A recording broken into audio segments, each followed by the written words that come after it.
Hi friends, ಲೈವಲ್ಲಿ ಮಾವಿನ ಸಾಂಬಾರು ಮಾಡಿದ್ದೇವೆ ಅಂತ ಹೇಳಿದ್ದಕ್ಕೆ ಅದನ್ನು ವಿಡಿಯೋ ಮಾಡಿ ಹಾಕಿ ಅಂತ ಹೇಳಿದರು. ಹಾಗೆ ಇವತ್ತು ಮಾವಿನ ಹಣ್ಣಿನ ಸಾಂಬಾರು ಮಾಡಿದ್ದೇವೆ, ಅದನ್ನು ನೋಡ್ಕೊಂಡು ಬನ್ನಿ. 6 ಮಾವಿನ ಹಣ್ಣನ್ನು ತೊಳೆದು ಕಟ್ ಮಾಡಿ ಹಿಡ್ಕೊಂಡಿದ್ದೇನೆ. 2 ಕಪ್ಪಿನಷ್ಟು ತೆಂಗಿನ ತುರಿ ತಗೊಂಡಿದ್ದೇನೆ. ಸ್ವಲ್ಪ ಉಪ್ಪು ಮತ್ತು ಬೆಲ್ಲ ತಗೊಂಡಿದ್ದೇನೆ. ಮಸಾಲೆಗೆ 4 ಒಣಮೆಣಸು ತಗೊಂಡಿದ್ದೇನೆ. 4 ಚಮಚದಷ್ಟು ಕೊತ್ತಂಬರಿ ಬೀಜ ತಗೊಂಡಿದ್ದೇನೆ.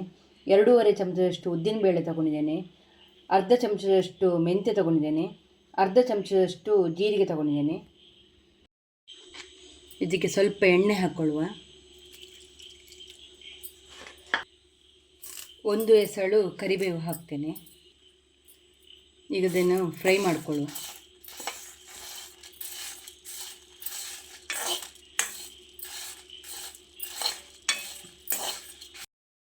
ಇದಕ್ಕೆ ಸ್ವಲ್ಪ ಹಿಂಗ ಹಾಕ್ಕೊಳ್ತೇನೆ.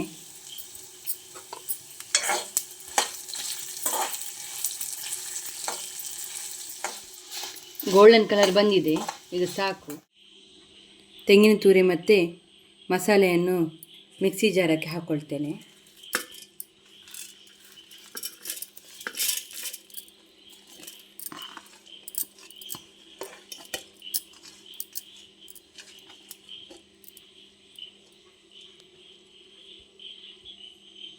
ಇದಕ್ಕೆ ಸ್ವಲ್ಪ ನೀರು ಹಾಕ್ಕೊಂಡು ರುಬ್ಬಿಕೊಂಡು ಬರಬೇಕು. ನುಣ್ಣಗೆ ರುಬ್ಬಿಕೊಂಡಾಗಿದೆ ನೋಡಿ.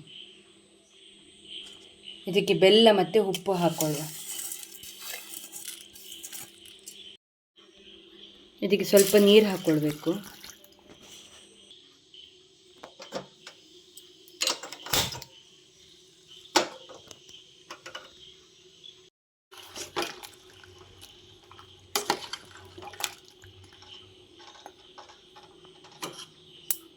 ಮಾವಿನ ಹಣ್ಣು ಚೆನ್ನಾಗಿ ಬೇಯಬೇಕು. ಅದು ಬೆಂದಿದೆ. ಇದಕ್ಕೀಗ ರುಬ್ಬಿಕೊಂಡ ಮಸಾಲೆ ಹಾಕ್ಕೊಳ್ಳುವ.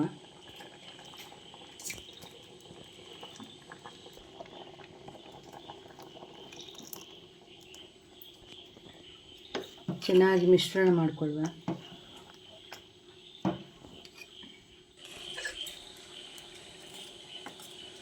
ಇದು ಚೆನ್ನಾಗಿ ಇನ್ನು ಕುದಿಬೇಕು.